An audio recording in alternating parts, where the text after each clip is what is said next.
Today is Friday, March 20th, 2026. Welcome to This Week in Natural Refrigerants News, where we recap the top stories on naturalrefrigerants.com. This podcast is generated and read by artificial intelligence and may contain errors. We're your hosts, AT and MO, and the articles for today's podcast were organized by naturalrefrigerants.com's managing editor and written by its writers. You can find links to each article in the show notes. So jumping straight in, Advancer just dropped a huge announcement about their new CO2 heat pump. Yeah, the Steel XL. And when you say huge, I mean the sheer scale of this thing is honestly incredible. They are hitting 5 megawatts of heating capacity from just a single unit. Right, 5 megawatts is massive. Yeah. But capacity isn't the only bottleneck for industrial sites, is it? I mean, they need really high temperatures for their processes. Exactly. And that is the real breakthrough here. The Steel XL reaches a 95 degrees Celsius water outlet temperature. Oh, wow, 95? Yeah, basically near boiling. And if you look at the market, hitting that specific temperature covers, roughly 30% of all U.S. industrial heat demand. That is a huge chunk. And because the units are modular, you can rack them in parallel to reach up to 50 megawatts, right? Right, seamlessly. So it's essentially like using building blocks for district heating. You don't have to pay for all 50 megawatts of infrastructure up front on day one. Exactly. You just scale up your capacity as different construction phases actually complete. But, while Advancer is scaling CO2 up for these massive loads, Zero Zone is kind of doing the exact opposite. Squeezing it down for tight footprints, Yeah. right? With their new Genesis CO2 Edge compact unit. Yeah, it's a transcritical condensing unit that sits in that smaller, 3 to 12 ton range. But the engineering inside is what's really fascinating here. Because they're using that Copeland scroll compressor. Right, with dynamic vapor injection. So normally you'd need a bulky second compressor just to handle the flash gas. But here it injects vapor mid-compression to cool the system internally. Wait, so that completely eliminates the need for parallel compression? It does. It completely gets rid of it. Which obviously saves a ton of physical space. That's got to be huge for the pharma sector, since they're pushing hard to get away from synthetics right now. Oh, absolutely. But there's always been this lingering idea floating around that CO2 is just, too expensive for smaller footprints. Yeah, that's definitely a common perception. But that cost gap is actually vanishing. I mean, when you start factoring in the strict safety mitigations and the physically larger components you need for mildly flammable A2L systems. The costs just add up fast. Exactly. The A2L requirements are rapidly driving cost parity right back to CO2. And that shift away from synthetics is getting some serious financial muscle behind it right now.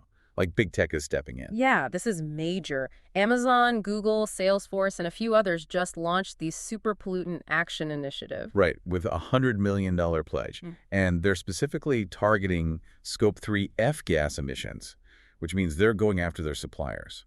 Which is such an interesting strategy. It's a massive push toward carbon insetting rather than just offsetting. Yeah, I love that analogy. It's like traditional offsetting is paying your neighbor to fix their leaky plumbing while your own house floods. Right. It doesn't solve your own mess. Exactly. Insetting is choosing to fix the leaky plumbing in your own house. They're actively reducing emissions right inside their own corporate value chains. It's a much more direct approach, but, as we electrify all these heating and cooling loads to get away from F-gases, grid strain becomes the next massive hurdle. Oh, for sure. Which brings us to HY Inc. They're tackling grid strain with something completely different, a catalytic hydrogen air heating system. Designed specifically for industrial peak shaving. Okay, but I have to push back a little here. Green hydrogen is still incredibly expensive, so how does the math actually work out for a standard industrial facility? It's a totally valid question. But first you have to understand how the system works. They aren't actually boning the hydrogen. There's no flame at all. Wait, really? No flame? Nope. The system mixes hydrogen and air safely below the 4% flammability limit. It relies entirely on catalytic oxidation. So it's just a chemical reaction generating heat without any ignition. Exactly. And it outputs 300 degrees Celsius air at like 98% efficiency. Okay, that is fascinating physics. But it still leaves the cost issue of the hydrogen itself. Right, which is where their brilliant workaround comes in. It's hybrid sizing. You don't run this hydrogen system year-round. Oh, you just deploy it to shave off those extreme winter peak loads. Exactly. By letting the hydrogen handle the very top end, facilities can dramatically downsize the capital expenditure of their primary heat pumps. That makes perfect economic sense. You don't have to buy a massive, expensive heat pump just to cover the 5 coldest days of the year anymore. Exactly. You just use the HY Ting system for those peaks. Brilliant. Well, speaking of managing massive energy loads, we have to touch on data center cooling. Oh yeah, Zudek's recent project in Germany. Right, they retrofitted a financial sector data center, swapping out an old R407C chiller for a 790 kilowatt ammonia chiller, the Airmatic R717. And the performance jump is just staggering. The ammonia setup is 43% more efficient.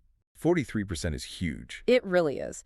And a huge driver of that efficiency is the free cooling. The new system yields over 2,131 hours of free cooling annually. Wow.